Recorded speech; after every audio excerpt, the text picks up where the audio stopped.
So one of the things that you could do when you come at him and you're upset, say, I'm not trying to dishonor you right now. I'm upset, I'm mad, but how do I say this in such a way that you don't think that I'm trying to be disrespectful or dishonor you?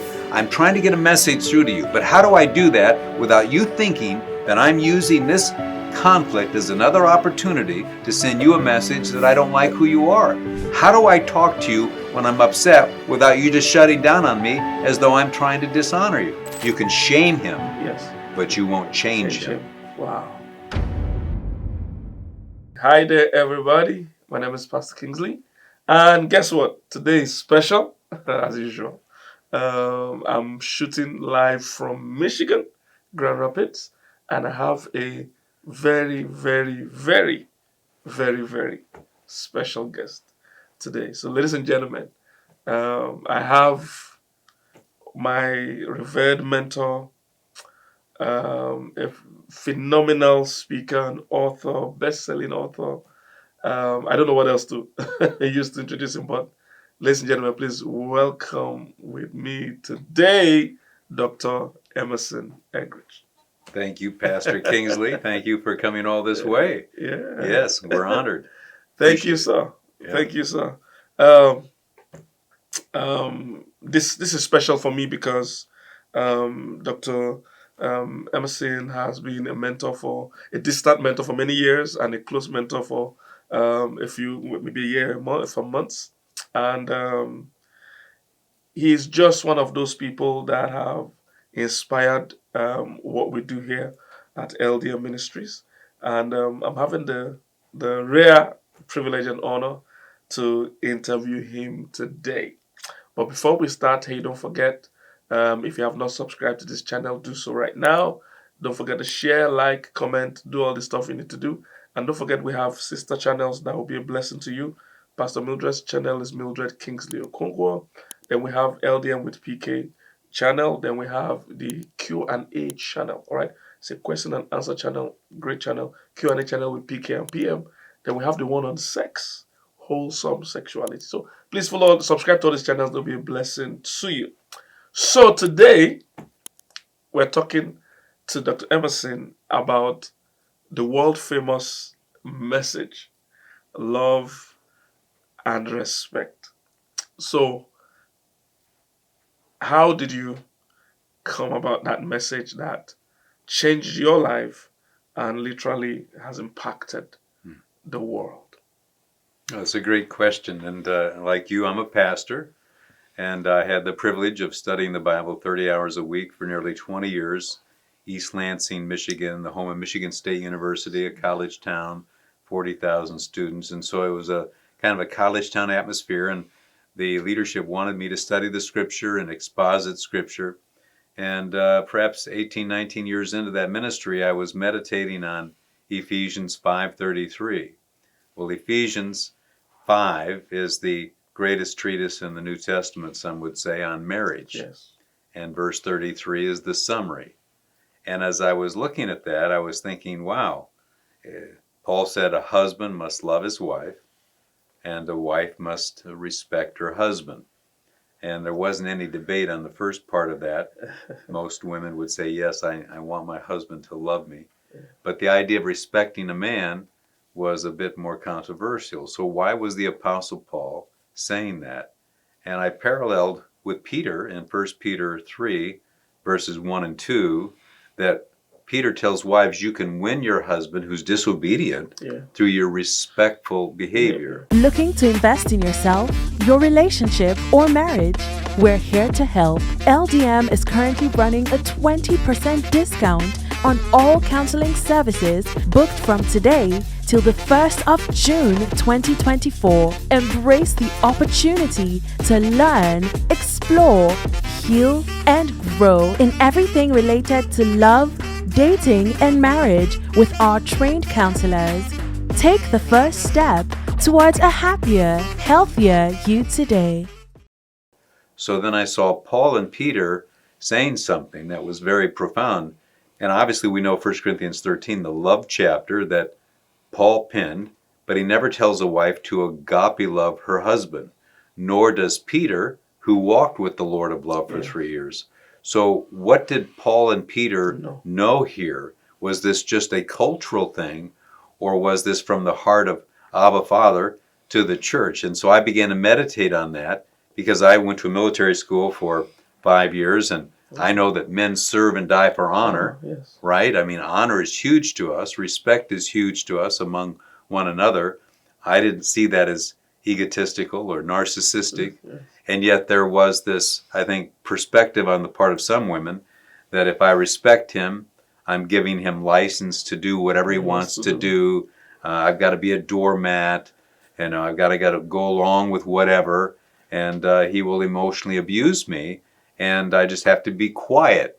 And so women are never mean-spirited about that. There's usually an anxiety or a fear about that. But as we began to unpack it, it began to make a whole lot of sense to a whole lot of people. And then I wrote the book, Love and Respect, and it has been an exciting venture, to say the least. Okay. But that's the backstory a little bit. Okay, so you were just studying this and you noticed that there was just an emphasis for women to respect Correct. their husbands, and, it was just like a light bulb moment or something like.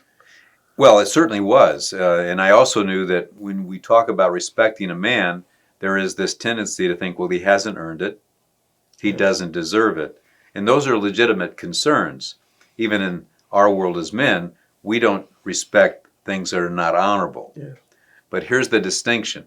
We respectfully confront those things that are not respectable. In the psychological arena, it's called unconditional positive regard toward the spirit of a person while you're addressing the issues that are upsetting to you. And we haven't coached women necessarily on how best to do that. In fact, the University of Washington studied 2,000 couples for 20 years, and they discovered that when wives are upset, they show gestures of contempt. It's the rolling of the eyes, the sour face, hand on the hips, pointing finger, and the head goes back. And the word choice of contempt, when she's upset, estrogen kicks in, and she can just spew out words of disrespect quite easily.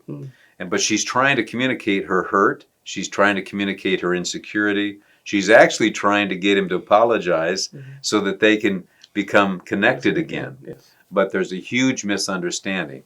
So that illumination, though, was partly trying to figure out, well, what is Paul, what are Peter instructing wives to do? Are they basically devaluing women, demeaning women? Are they putting them down? Or is there a secret here, hidden in plain sight, that can actually soften the spirit of a male and actually motivate him to open up and talk with her at an intimate level? So, but when did you realize that this was something special? Because, yes, it has been in the Bible forever, but, to my knowledge, nobody really, picked it out as in to become a kind of a strategy or a concept. So when and how did you know?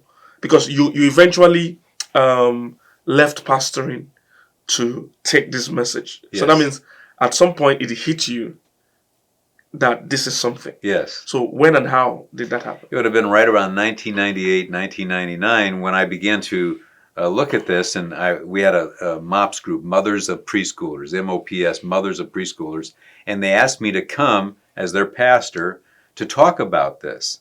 And I was excited because I was beginning to share it with some wives, and their husbands were responding to it in a phenomenal way. And the ongoing response was, why hasn't anybody told us about this? And so we began to get such feedback.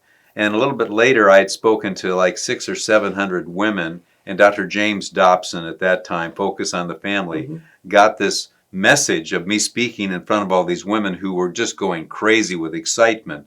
And that year, Dr. Dobson played that on his radio program, and it went worldwide. It was the #1 program that year, and it's in the top 25 of all programs all those years. And that really put us on the map when we began to give voice to this, and everybody started getting really excited about this, and men in particular, because I've said all along, men are not indifferent to marriage. Look at how they are during courtship. But what happens later in the marriage? Men begin to withdraw and go quiet. Why? Because they perceive that they're being unliked, they're being disrespected.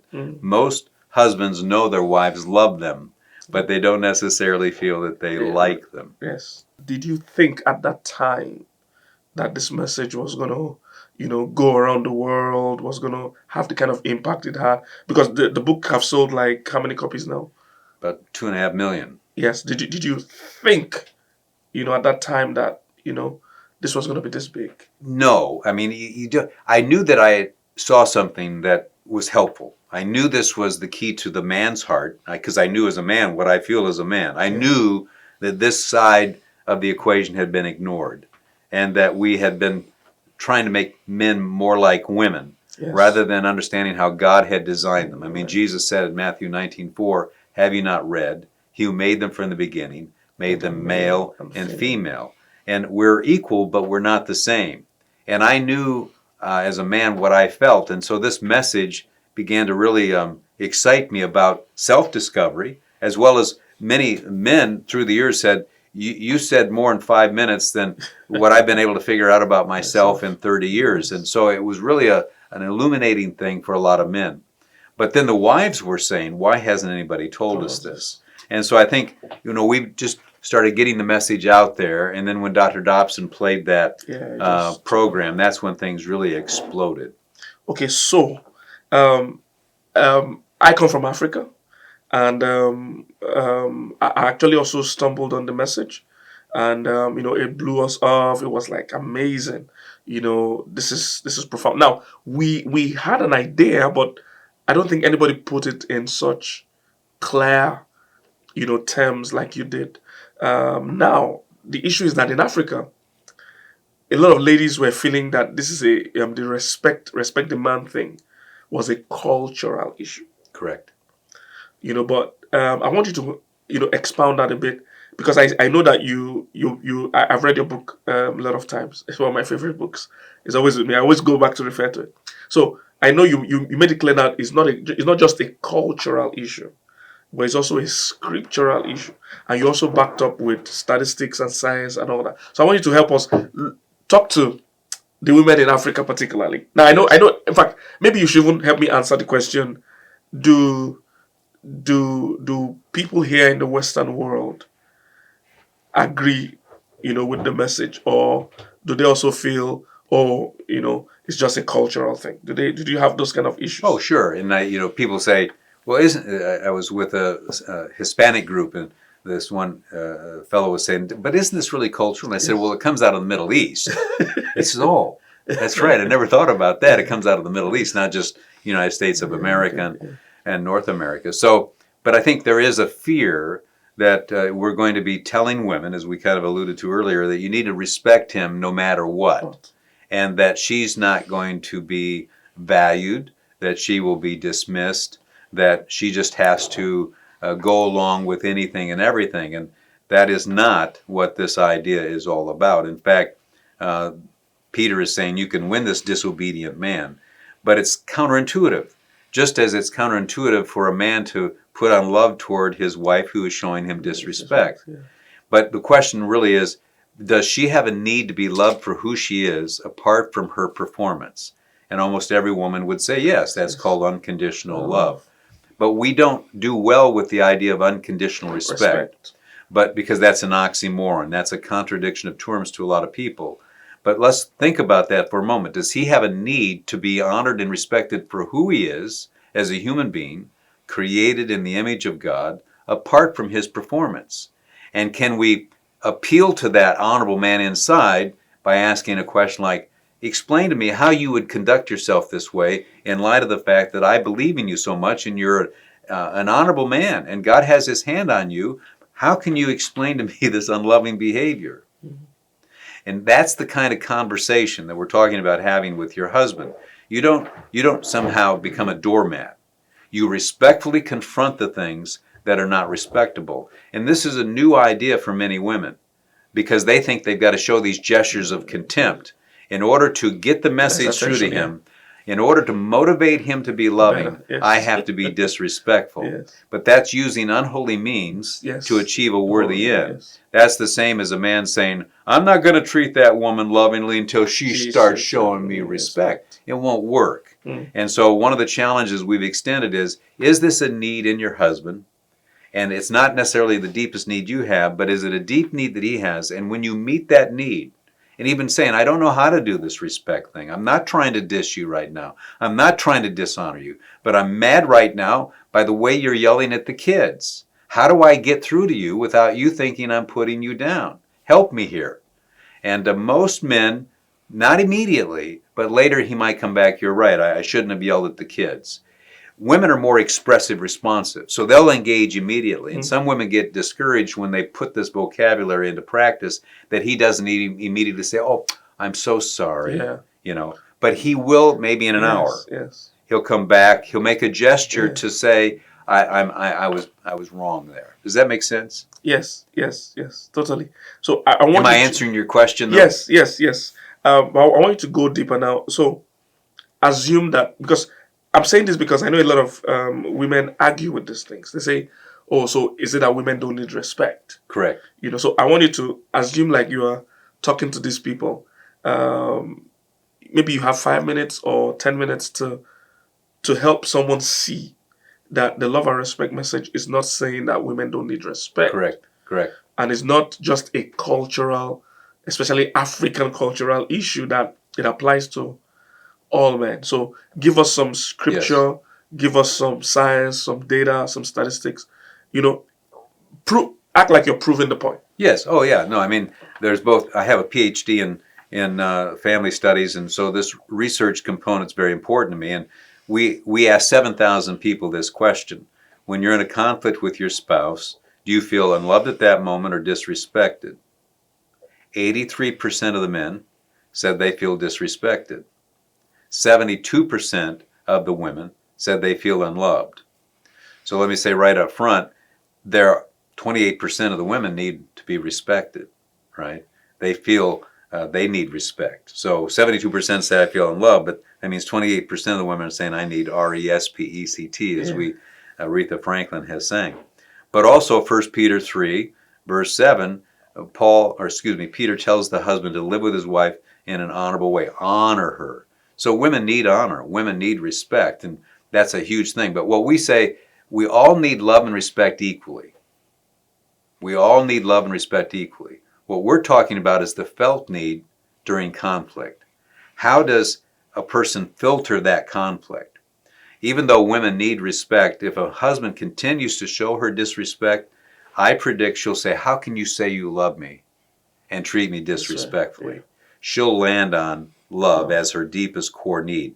And there's no movie in the whole movie industry that ends with the hero embracing the damsel and saying, I want to respect you the rest of my life. Hollywood knows. It's love. Yes. So we're not saying she doesn't need respect. Mm-hmm. The best way to respect her is meet that deepest need for love. Yes. And she'll feel very honored. But I'm not here to debate if a woman is feeling like her opinion is always being dismissed. As Sarah has even said to me, you're not respecting me right now because I was dismissing her opinion. Mm-hmm. So that's normal human tension that happens in all relationships. Mm-hmm. But given that she leans toward the love side and she kind of agrees with that, and given that he leans on the respect side, primarily because women have been designed by God as in their nature to nurture. Women love to love. Mm-hmm. I mean, notice how many times a day a woman says, I love you to the kids, I love you. It just comes out. She can't not do that. It's in her. So you ask a man, does your wife love you? Oh, yeah. Does she like you? No, not today.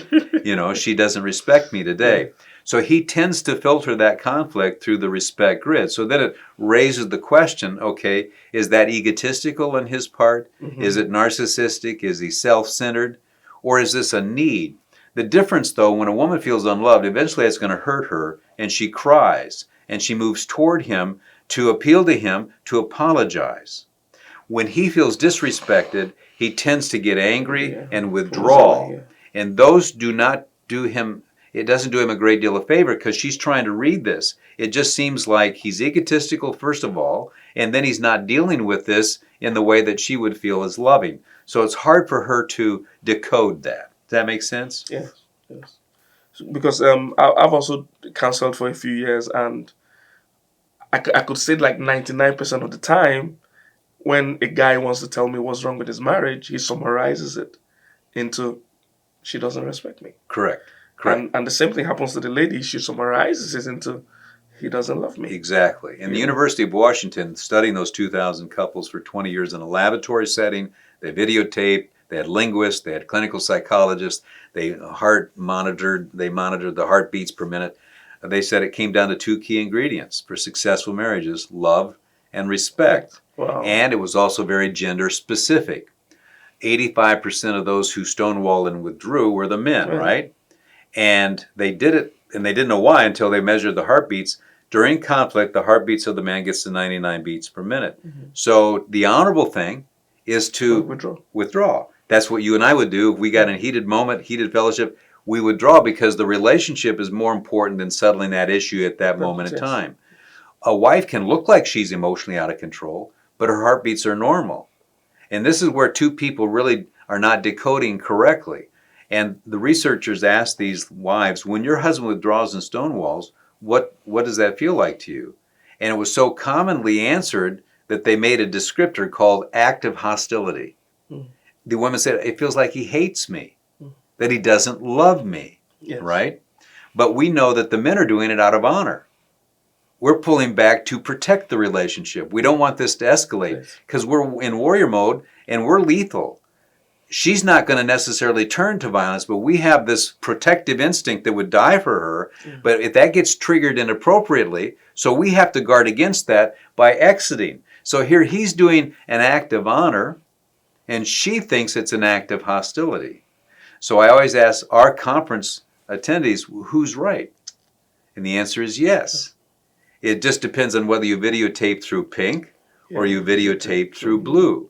But the researchers also found that when women are upset, they move toward the husband aggressively. And it came out, the linguists, they knew it wasn't politically correct. Women criticize and complain, criticize and complain, criticize and complain.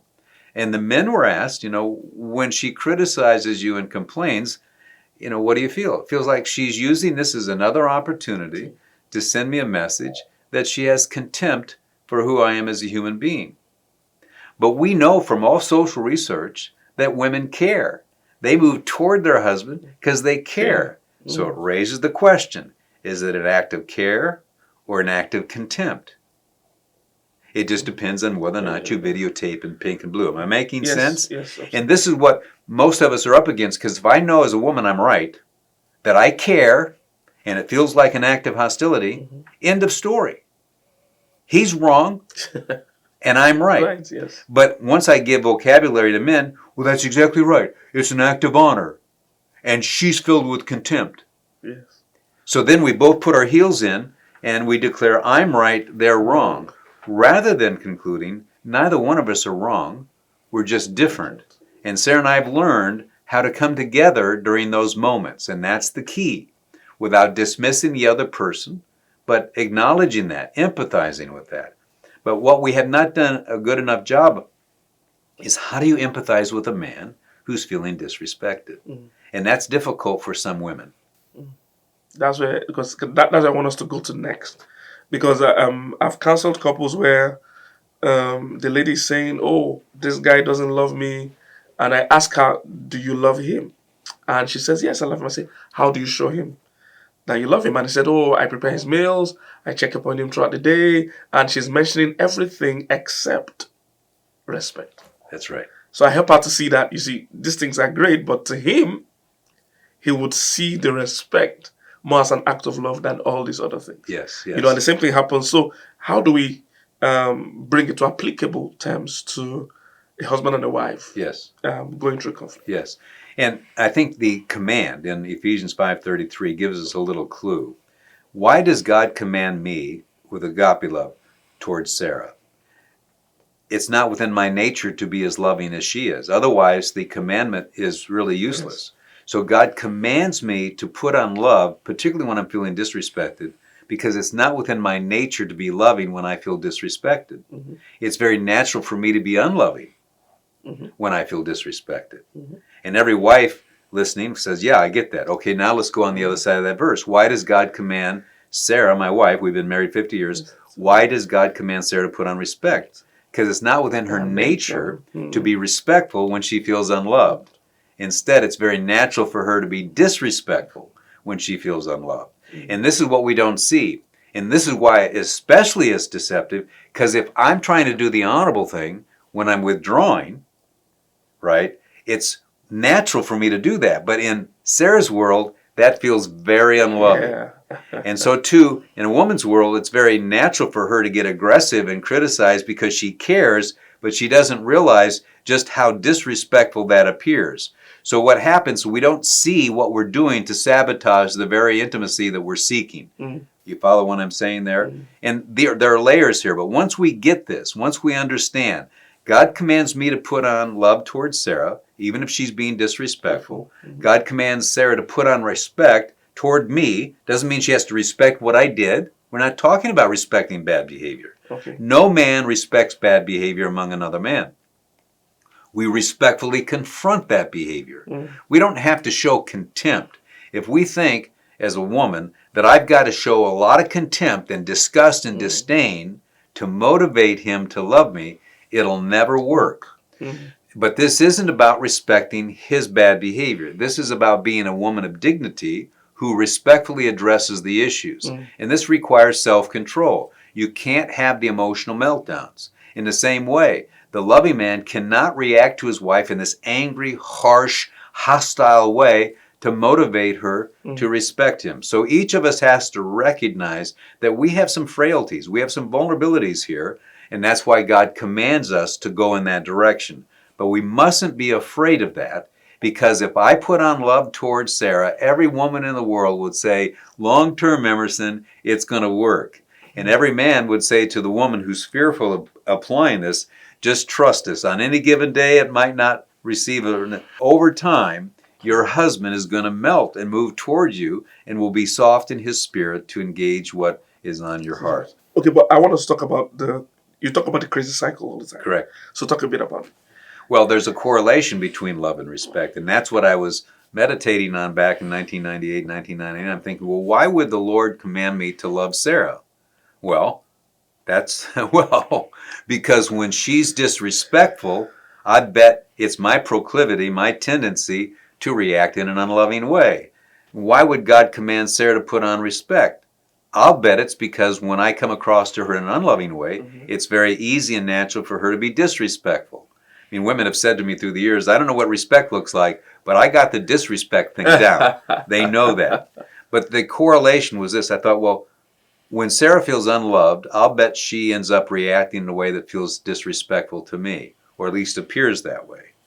And when I feel disrespected, I bet, and I could see it in myself, react in a way that appears unloving to Sarah, or is in fact unloving to Sarah. And that gave birth to this crazy cycle that I call it. Without love, she reacts without respect. Without respect, I react without love. Without love, she reacts without respect. Without respect, he reacts without love. And this baby starts to spin, and it gets crazy. And as I often say, have you ever had a conflict with your spouse when suddenly the issue didn't seem to be the issue? Yes. The issue was real, like money, spending, whatever. But then suddenly you saw the spirit of your wife deflate. Well, if she needs love like she needs air to breathe, and she has this air tank, love tank with a hose, and you step on that hose, she's going to deflate. You know, the issue is real, but it's not the root. What she begins to do is, wait a minute, you're talking to me in such an unloving way. So now you got two issues. You got to settle the money issue, but you're going to have a conversation with her about, you know, how we came across in a way that sounded to her as unloving. And same thing, that having a conversation with her husband, you suddenly sense his spirit deflate. And Sarah would talk to ladies. She said when we were first married, she remembered that she would come at me at certain times and she would see my spirit deflate. And she didn't know why, but she could clearly see it. And so the same idea, my prediction is he's probably feeling like you don't respect who he is as a human being, that he can never be good enough, that he's not man enough. But men go quiet. They don't tend to want to come back and talk. Don't you respect me, woman? It doesn't go anywhere. But she can say, don't you love me? She's been given total license to give voice to her sentiments. But men don't know how to express it other than it ends up coming across arrogantly, angrily, you know, and it just doesn't appeal to her. Looking to invest in yourself, your relationship, or marriage? We're here to help. LDM is currently running a 20% discount on all counseling services booked from today till the 1st of June 2024. Embrace the opportunity to learn, explore, heal, and grow in everything related to love, dating, and marriage with our trained counselors. Take the first step towards a happier, healthier you today. And so we're trying to give this vocabulary to both men and women so they can have that conversation. Because what I'm talking about does in fact describe the spirit of her husband. And if she's got sons, this especially describes her sons. And a lot of women start listening to me when I talk about their baby boys, because this is representative of what they're going to feel. And when they get married, I know these wives out there want their daughter-in-laws to treat their boys, to honor that boy that's in him, that man that's in him, and not diss it. Just like the chicken and the egg, which comes first. So if there's a conflict, there's a situation in the home, which comes first, love or respect? Yeah, there's no starting point. It's that whole issue. I mean, I can start it, Sarah can start it, and we don't intend to. We don't get up early in the morning to storyboard ways to irritate and annoy the other person. But life happens because we have these different perspectives on things, and we get upset by different things. I mean, we know, for instance, that women are more risk averse.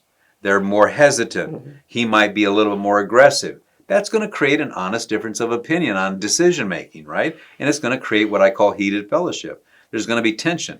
So she could come across disrespectfully. No, we're not going to do that. You did that last time and lost us $1,000, you know? And she's just trying to be protective, but it comes across as putting him down. Or he could come home and he's upset about something and he takes it out on her with his mood. He starts the crazy cycle. So assigning blame is easy enough to do. The question is, how do we jump off of that once we start spinning on it? And it will trigger itself. And that's why we challenge people with this. Whoever starts it, then people say, well, who moves first? The one who sees himself or herself as the most mature moves first. And so most often we believe our spouse is childish. Therefore, I'm the mature one. Wow. This is phenomenal. So if you want to speak to the lady or the man watching us right now and she's having a difficult time with her husband or a difficult time with the wife, what are some practical things that maybe a woman can do? First, then you talk to the guys also. I want to win my husband back. He's not obeying the word. What can I do? Well, there are two levels. I mean, there is the husband out there that's committing adultery, and there's infidelity, there's unfaithfulness, there's betrayal. So you've got the crisis situation. My campaign has been with couples who have basic goodwill. I mean, they're not wronging each other at that level. So I want to address that as my frame of reference based on what Paul says in 1 Corinthians 7:33 and 34. He says there, the husband is concerned about how to please his wife, and the wife is concerned about how to please her husband. So one of the things I've said is, I'm going to give the benefit of the doubt to your husband here. So you're trying to get through to him, but it's not working. So why? You could conclude it's all his problem, and maybe it is. I don't know the frame of reference here. I don't know. But he could be reacting to what he thinks is your view of him. So one of the things that you could do when you come at him and you're upset, say, I'm not trying to dishonor you right now. I'm upset, I'm mad, but how do I say this in such a way that you don't think that I'm trying to be disrespectful or dishonor you? I'm trying to get a message through to you, but how do I do that without you thinking that I'm using this conflict as another opportunity to send you a message that I don't like who you are? The truth is, I need something from you right now that only you can meet, and I'm needing your strength. How do I talk to you when I'm upset without you just shutting down on me as though I'm trying to dishonor you? Ask the question. In that script that I just went through, memorize it.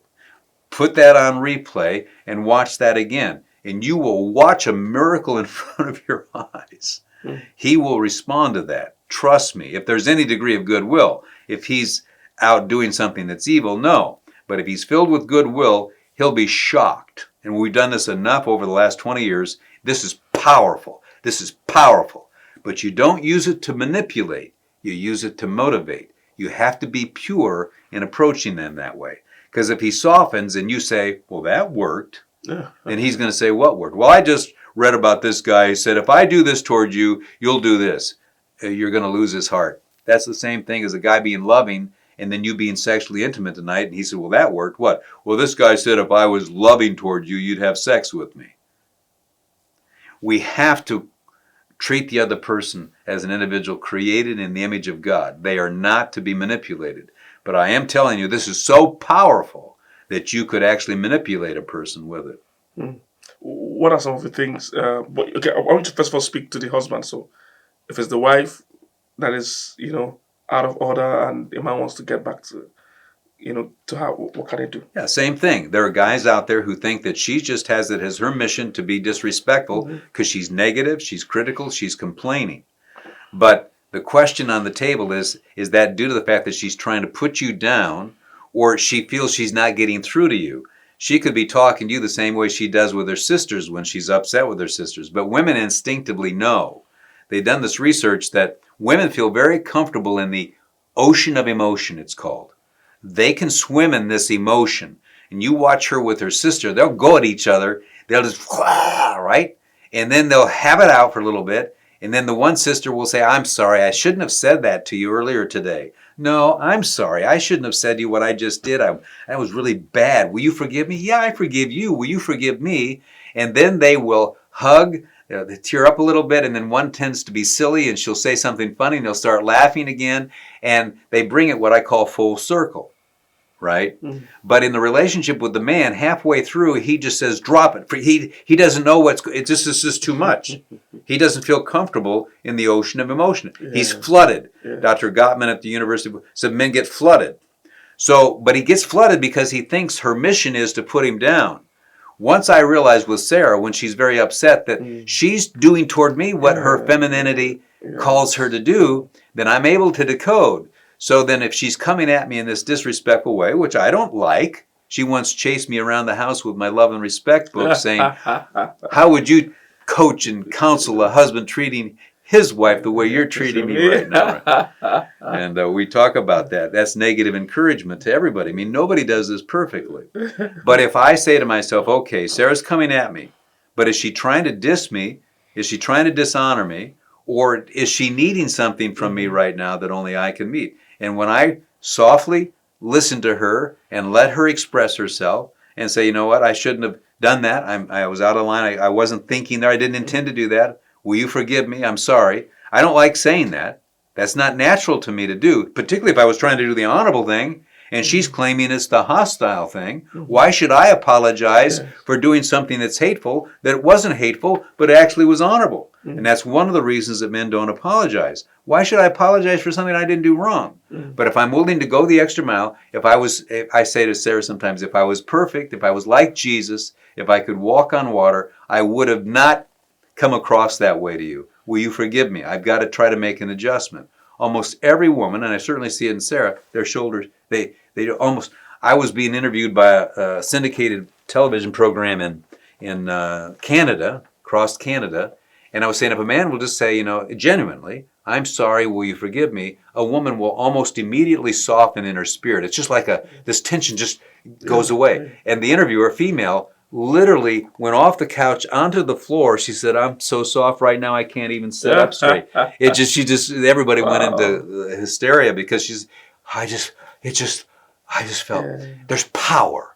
Wow. Now you can use it to manipulate or you can use it to motivate. Yeah. But if you've been taking up offense at your wife, when the truth is she needs your strength and she's coming at you because she has a need that only you can meet, then you haven't filtered this thing correctly. So just put on the loving demeanor, and if you did something that may have been out of line, just apologize for that, and then shut up and watch what happens. That's powerful.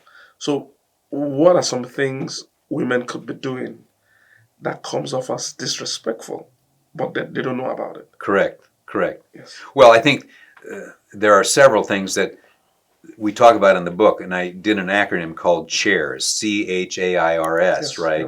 Like conquest is the C, and women don't understand some of these things, but God designed Adam to cultivate and maintain the garden, right? Before Eve was even created. Yeah. So he created Adam to work, and I often like to ask this question, what's the first question every man ask another man when they meet for the first time?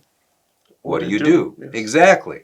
We identify ourselves in terms of our function in the field, our acts in the field. That's our identity. Right or wrong, but that's why we want to protect and provide. It's big inside of us. So if a guy loses his job and she says, "Oh, get over it. You're going to get another job. Just get over it. Quit whining."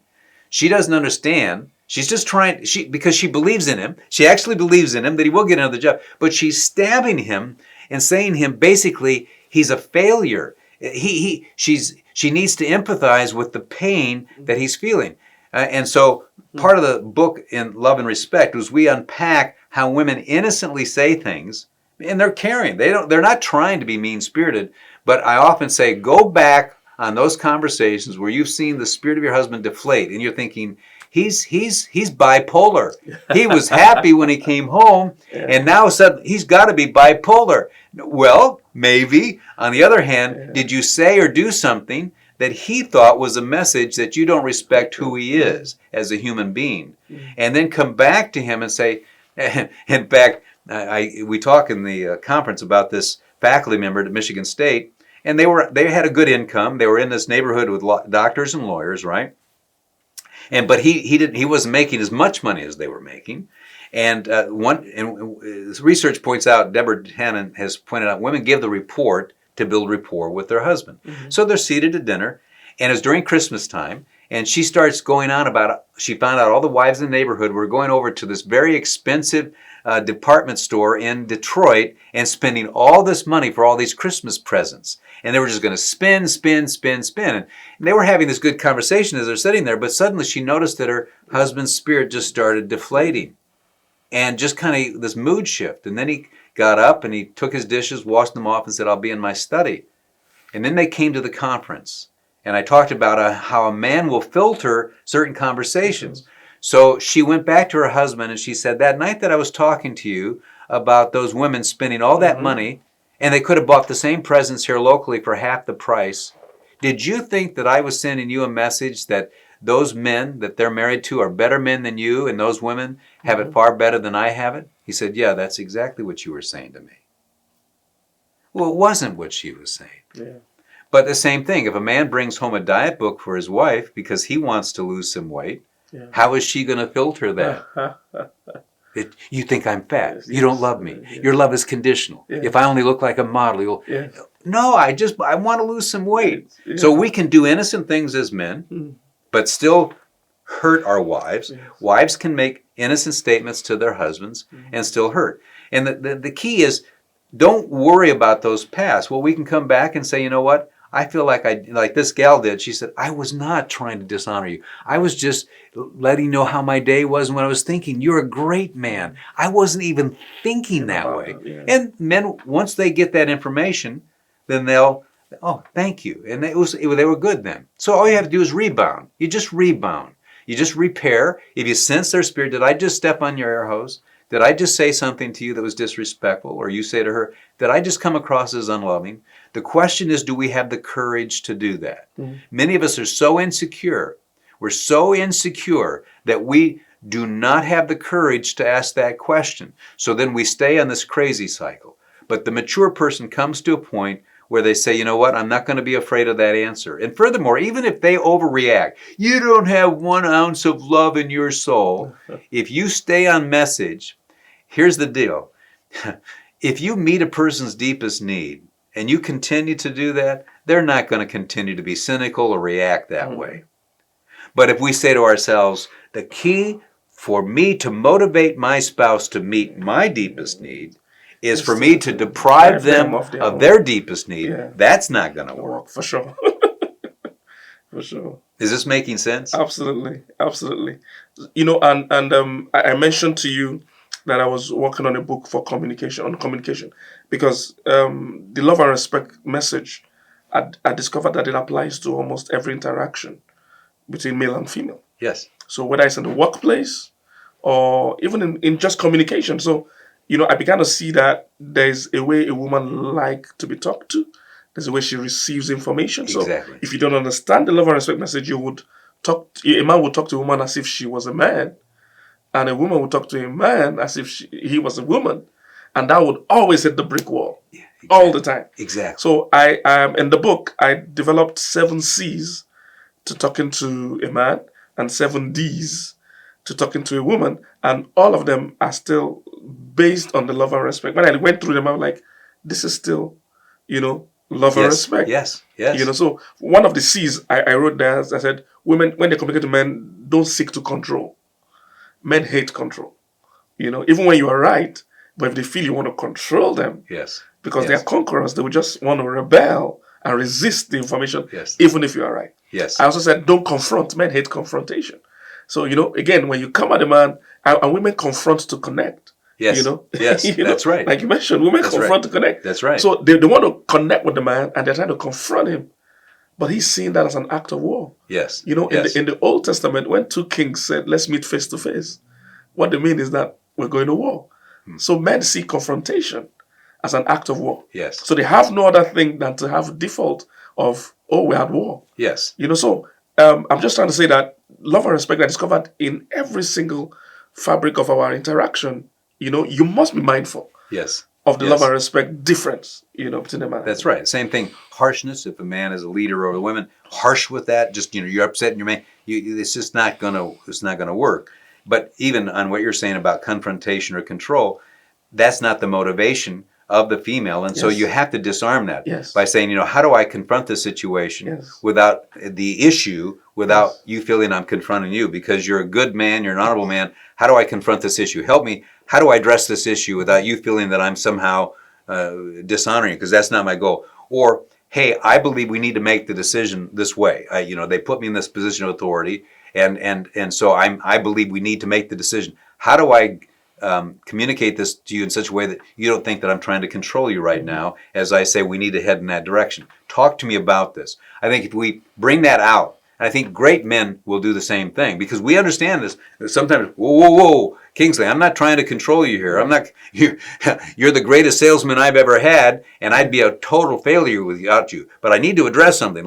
Yesterday, you lost me $100,000, and where was your head at? But I'm not firing you because I'm a success because of you. But we got to talk about yesterday. See, so deposit, withdrawal. You follow what I'm saying? Yeah. Honor, withdrawal. You're the best. You're this.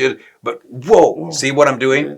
And a lot of times we don't know how to do that. So we've got to really become wiser. I believe people who are effective don't do that just naturally.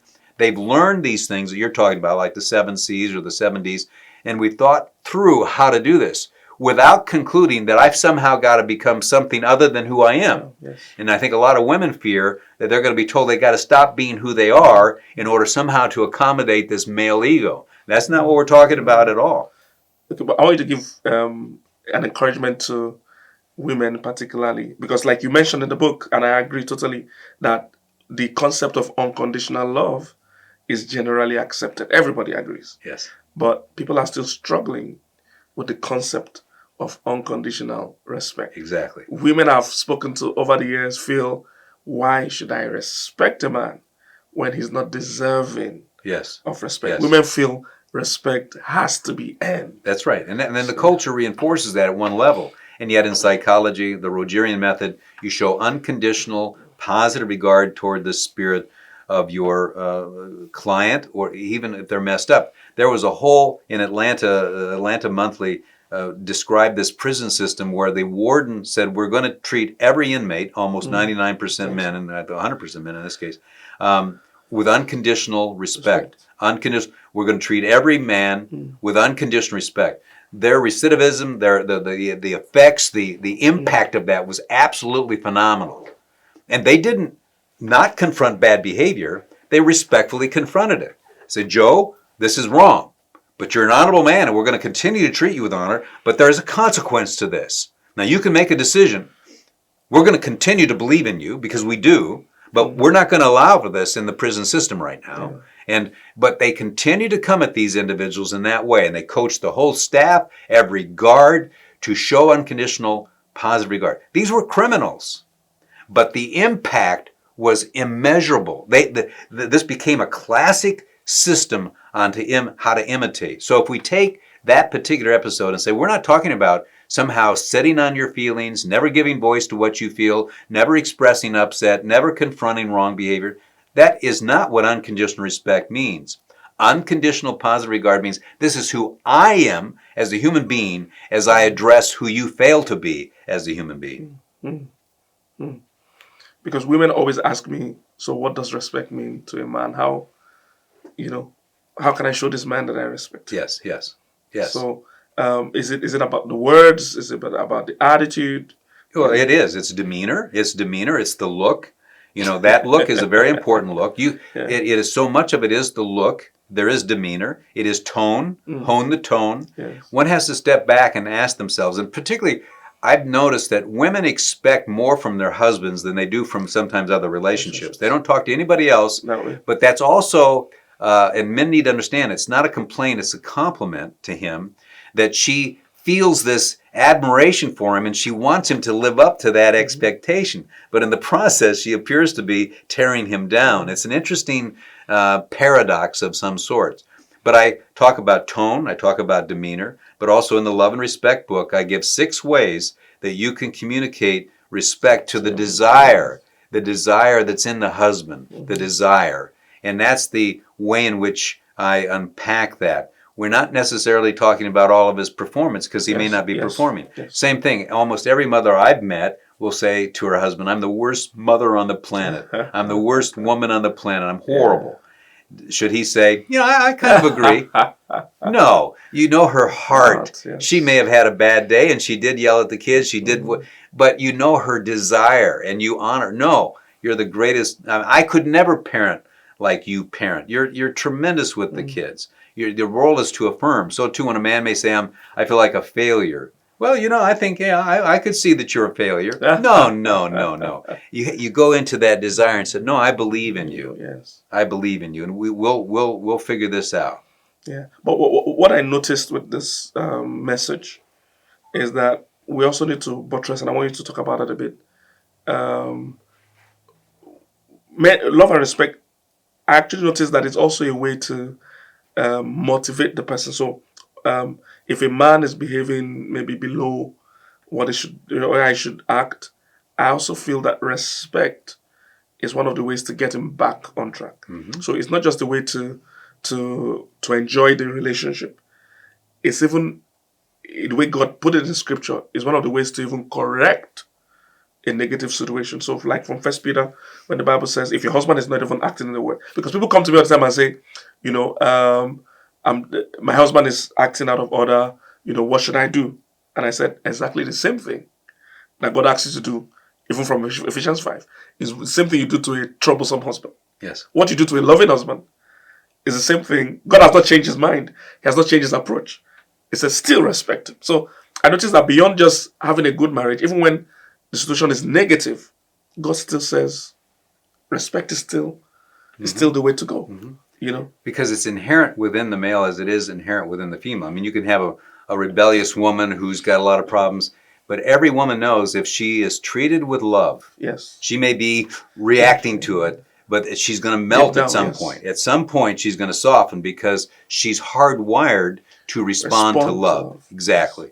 And so, too, it's counterintuitive to many women to think, well, how do I show respect toward my husband who's failing to be the man that I expect him to be? Because you say, I believe in you. I believe in you. I think I believe in you more than you believe in yourself. This conduct over here is unbecoming of who I believe you to be. Help me understand this.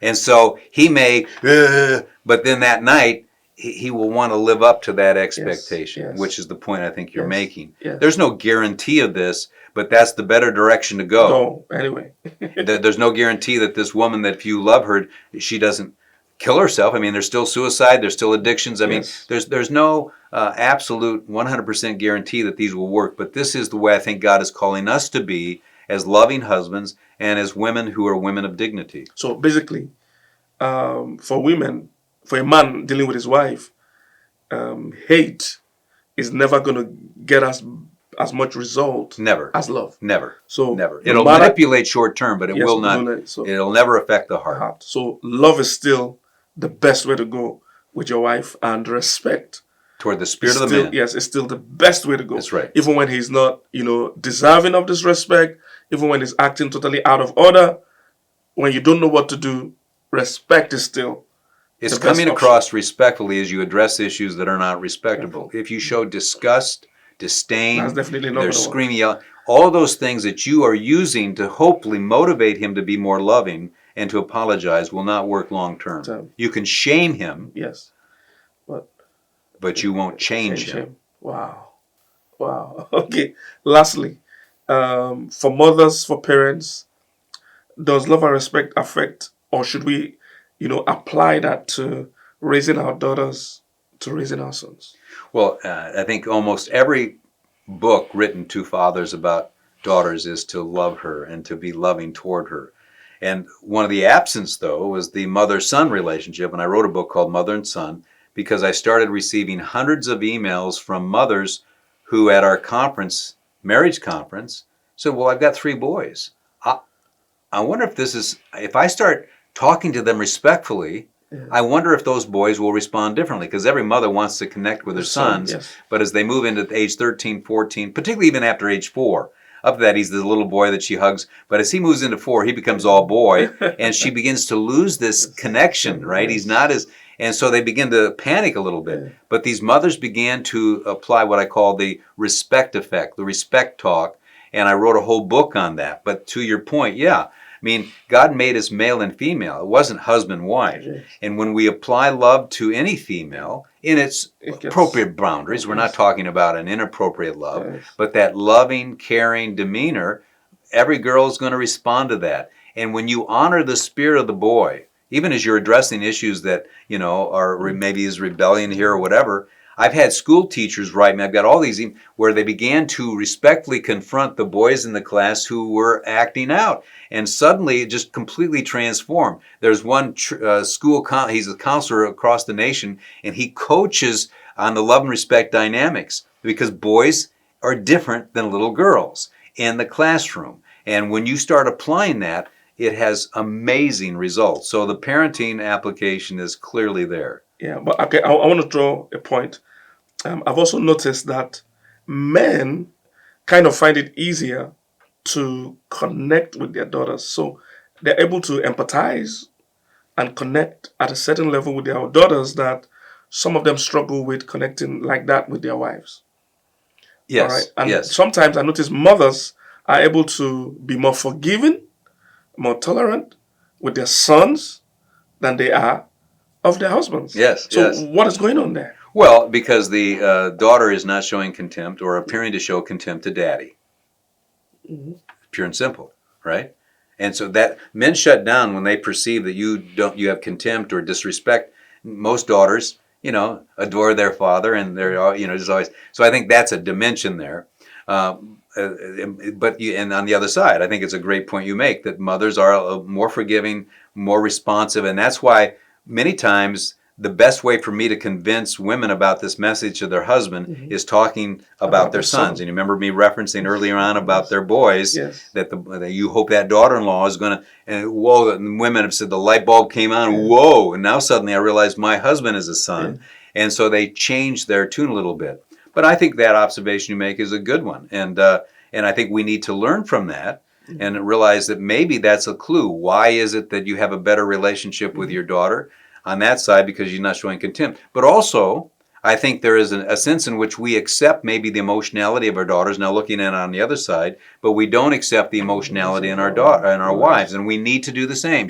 There's the little girl in her. Yes. And why are you forgiving of your son? Because you kind of believe in him in spite of some of those behaviors, and the same thing applies on that attitude toward your son, or your husband. And that may have been the point you were making in that, and I trailed on the other side. No, but it's simply because I was thinking that, so this husband and wife, they do not lack the ability. Correct. To respect and that's to right. love. That's right. But they're just not channeling it to the right person. Yeah, no, that's right. So this man is emotionally available to his daughter, is hugging, her, complimenting her, being emotionally available, but he's struggling to do that with his wife. Yes, yes. And this woman is being forgiving, being tolerant, seeing only the good sides. Yes. Because every mother thinks her son, is all that and a bag of chips. Yes, you know? yes. She believes, that any woman that marries this guy That's right. is lucky, That's is right. blessed. But she doesn't transfer that admiration, Correct. Correct. to the husband. So they do not lack the ability to do that. So I've seen people that that are divorced, but they're just showering the right emotion Right. to their kids, Right.